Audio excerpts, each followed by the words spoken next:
మీరు అవేర్నెస్ జాగ్రత్త ఉంది. మన ఊర్లో ఉన్న యువత కైండ్లీ రిక్వెస్టింగ్ మీ అందరికీ నేనే డ్రైవింగ్ లైసెన్స్ తీసుకోండి.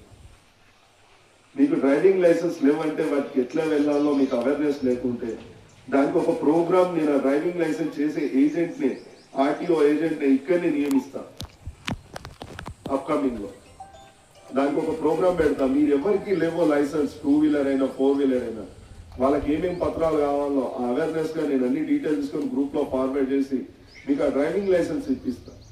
ఇక్కడ గ్రామంలోనే మీకు ఎవరో తెలియక ఎవరికో ఇచ్చి మీరు ఇబ్బంది పడుతుంది, మీకు లైసెన్స్ లేక ఇబ్బంది పడుతుంది. బండికి ఇన్సూరెన్స్ చేయించుకోండి. నేను క్లియర్గా చెప్తున్నా. 15 ఏళ్ళ వెహికల్ అయినా పర్వాలేదు, కొత్తగా కొన్న 2 ఇయర్స్ వెహికల్ అయినా పర్వాలేదు, బండికి వెహికల్ ఇన్సూరెన్స్ చేసుకోండి. ఆ ఇన్సూరెన్స్ తో చాలా లబ్ధి మీరు పొందగలుగుతారు. యాజ్ అన్ అడ్వకేట్ గా నేను గ్రామ పెద్దగా మీకు చెప్తున్నాను, మీ ఫ్యామిలీకి సేఫ్టీ ప్రికాషన్స్ అనేది కంప్లీట్ గా వస్తాయి.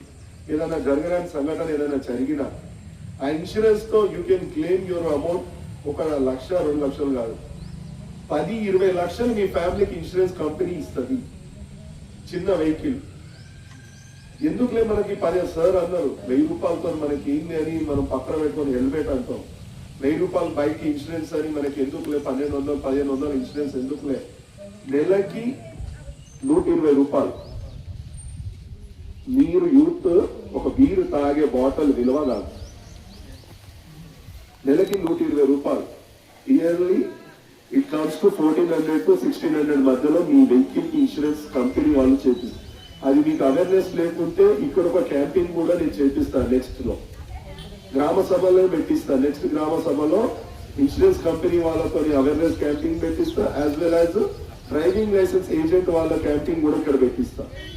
ఎందుకంటే ఆ ప్రాణం విలువ మీకు తెలియట్లేదు. లాస్ అయిన వాళ్ళ ఫ్యామిలీని వెళ్ళి అడగండి. ఆ పిల్లలు చనిపోయిన వాళ్ళ తల్లిదండ్రులు ఎంత ఆవేదనతో వేస్తున్నారో వాళ్ళ జ్ఞాపకార్థంగా నేను క్లియర్ చెప్తున్నా.